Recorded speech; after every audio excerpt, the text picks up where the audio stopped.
So, movie review here. Quick review for the film Baby Girl. I like how it ends, right? He gives her what I guess she wants to be molested in a sort of way, or she just wants to be sort of used, right? Molested, but with consent, and I guess that's what she maybe runs back to him, or runs like when he told her about it's about consent, like you give me permission to do this to you, and I'll do it to you. And because she says to him, like, "I never had an orgasm with you." And we get that. We have that established, actually. But she waits until he falls asleep, and then she goes to relieve herself, right? And how do you call? I like the she even teases him about it in one scene where she says, "I want you to fuck me while I watch porn." And he says, "What?" But you can tell, like, the sex always goes. I guess he it always goes his way, and that's when having that conversation after they have a fight, and he mentions to him like something about like the woman's like. I guess he's saying that it's all in the man. The men are this way by nature, and it's women just don't. Sex for women isn't about pleasure or something like sound like something along those lines. I didn't quite catch all of it, so maybe somebody that did. I definitely want to see other people's reviews of this film, see what they make of it. Um, and the guy, he tells him, he said, "No, it's outdated." It's outdated. Listen, they just as perverted. They thinking that same bullshit. Don't kid yourself, honey. And thinking the same beach. They thinking the same beach, same stuff. Ain't no changing it. But I like he goes to Kawasaki. Apparently, he goes to Japan. He goes to Japan. He actually leaves the country entirely. Takes up a job, goes to Japan, leaves the country entirely. She doesn't ever, I guess, see him again. I guess he's a mystery. The curator, he's a mystery. About we get to hear a little bit of the backstory about his father, right, in that one scene. But really, like, he's a mystery. We don't know much about him. With her, we know everything. Well, I guess we know what we know about her. She's the CEO of this company. It's like Amazon. But I guess, and she's like, her main steal right now is like talking about like the future about robotics and stuff. And how do you call, they show us some scene. Actually, the one opening scene, I think, was like showing the robots, if I'm not mistaken. And the opening scene actually was them fucking, and then it was the robots after that or something. But how do you call, yeah, I like that. It's pretty the way it's shot. I like that her secretary, her intern girl, that she had a good relationship. When I saw they had a good relationship, sisterly, I said that it has to end badly, right? Because, and maybe that's a power. Maybe the power balance is also about, you can't be so. It's maybe dangerous to be so close to the people you work with when you're in a position of power. And that, how do you call it? When they're talking about her, like, they won't take you as seriously, or maybe they'll give you the favors, right? Like, I feel like there's there's also sort of a tad tell outside of the whole, when she knew about the sex stuff, she uses that to blackmail her, because she blackmails her. She says, I'm not going to remove you from the top, because she's a very staunch feminist, and she's very big on feminism. And she tells her, like, I'm not going to remove you from the top because you're a prominent woman in a male dominated space. But just know, like, you're gonna give me what I want, because I can ruin you right now. And that's the game that she played here. That, and I guess the temptation, it was just it was too much. She couldn't resist that, right? She couldn't resist that. This guy's a smooth talker too, and like, but what's it called? It just all fell into pieces, did it? It all fell into pieces. Oh, hey. What do you call? Fucking. I like that. I like this movie. I like this movie. I liked how it ended. I like that he goes away and she's left there, and but she seems all right, I feel. And I think maybe they did reconcile with each other, the husband and the wife. And I like when they had this ode, and actually she's cheating on him in the scene when he I don't know if he's full blown, they're fucking at that point, But like it's like the lead up, either the lead up to cheating or they're just full blown cheating at this point with this lead. But she goes to visit him at the work at the theater because he's like a director, but he does play directing, right? Like play productions or theater productions, right? He's in like live theater basically, not the TV theater, but live theater. And he mentions like, oh, you haven't studied me working since like '07 or something. He mentions like so and so years ago. You haven't studied me like since like blah blah blah years ago when you thought I was having an affair. And he says it jokingly, right? Obviously, it's something that at the time it wasn't a joke, but it kind of harkens back where something bad can happen to you, and like at the moment you weren't like that wasn't a joke. That was horrible. That was terrible. And then you look back towards it, and you're like, hey, that felt kind of good. That's kind of funny. Like, what the fuck? And why did I do that? Was I like, God, how do you see how you change sometimes, right? It's like, fuck, like, why did that bother me? Or like, why didn't I let that slide? Or why did I stay? Why did I just leave? What was wrong with me?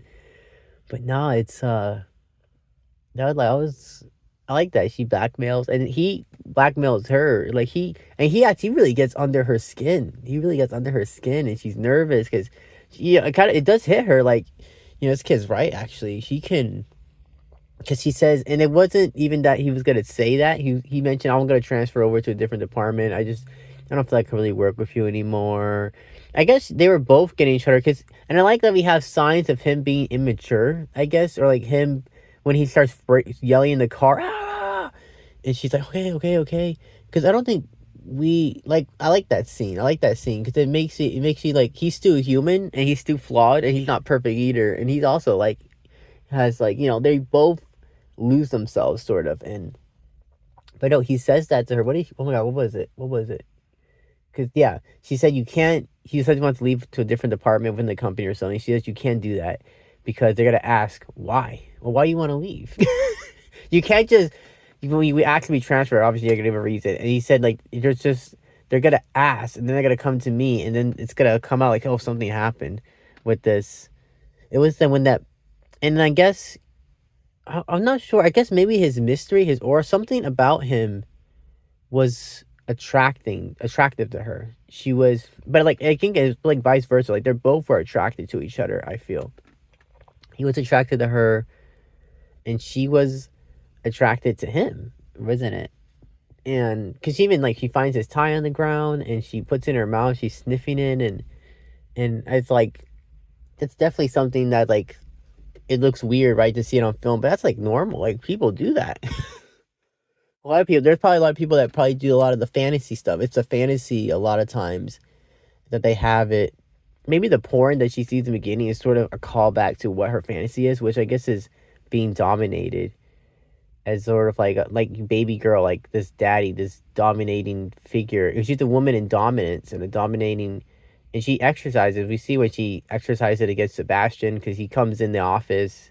This is a character. I don't recall ever even seeing this character before, but I think he was there in the party scene where they give a glance and there's this old guy putting the thumbs up. Maybe not with Sebastian, probably so, but this guy, he comes in there and he tells her like, oh, you gotta come to you're gonna come to my house and fuck me because I know that you did something with so and so, but she puts her foot down. She doesn't bow down to it. She exercises her own power, and she's like, I don't give a fuck what you can do. Yeah, you can go tell them I fucked this kid. Like, is my word against yours? He's in Japan or something? Like, man, it don't fucking matter. And I guess he gets the memo, like, you're not gonna bully me, but she gets bullied too, and right? And we know that when we see that I think her name's Esme Smith in the film, and when she's on the camera and she's doing her little speech, that's like a call, like she got fucking blackmailed by her, but now, but she's also like, I'm not gonna let this man blackmail me though. Like, I already got blackmailed once by my own secretary. Right? Blackmailed me, and now I got this guy that I don't know what his job is in the company, but like, now you're gonna blackmail me too? Oh my God. But yeah, I like this movie. I like that she has two daughters, and one of the daughters is more obedient to her.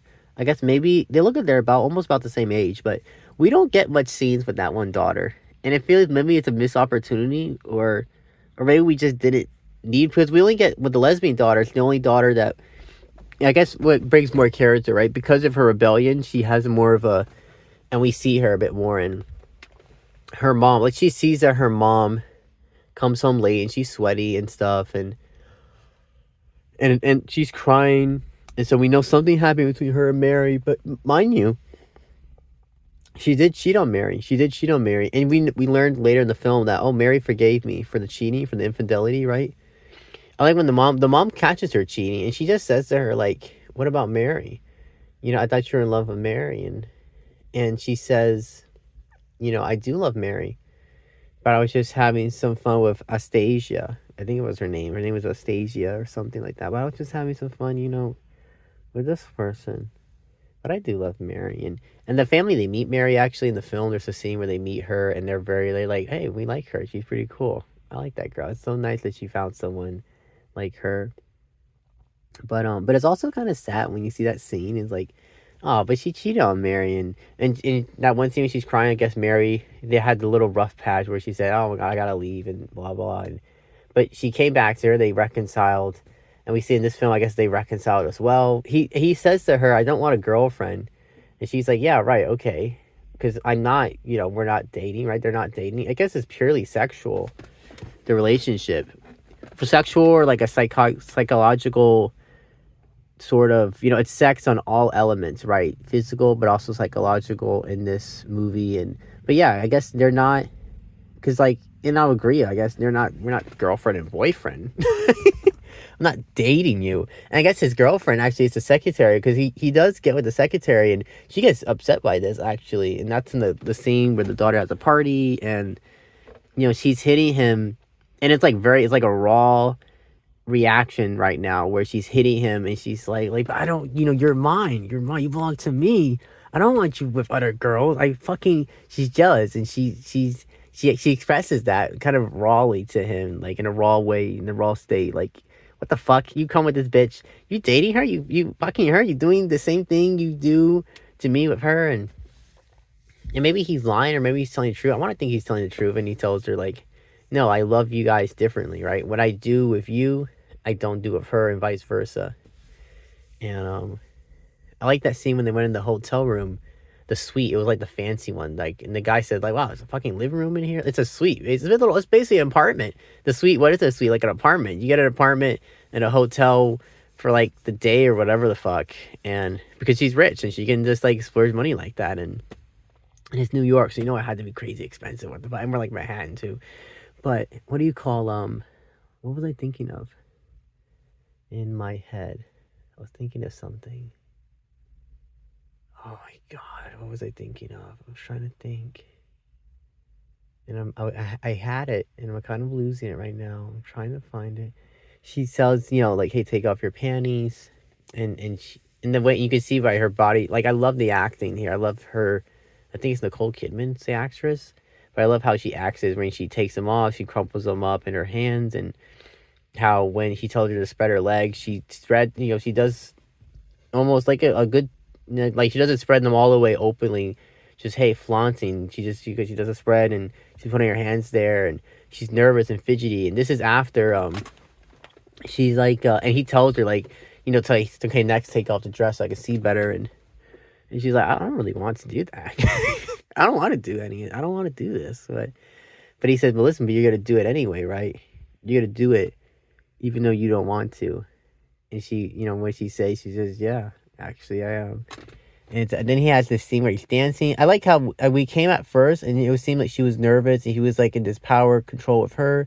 And then we get this other scene, right, where he's dancing. He's doing like this sensual dance, kind of and you can tell, like, he's doing it for real, right? He's like, "I'm just doing the right thing for you." And she's in a chair, she's looking at him, and I guess maybe it's like that table is sort of turned on that. It reminds me of the Napoleon movie with Joaquin Phoenix, the Ridley Scott Napoleon movie, when he kicks her out. He kicked Josephine out of the house because she cheated on him, and she sees her stuff outside. She's bleeding, begging with Napoleon, and he's berating her. And then later in the same scene, we get the cut to the nighttime, and right, presumably it's like kind of hours have passed. Like, that was the day, it was like the afternoon.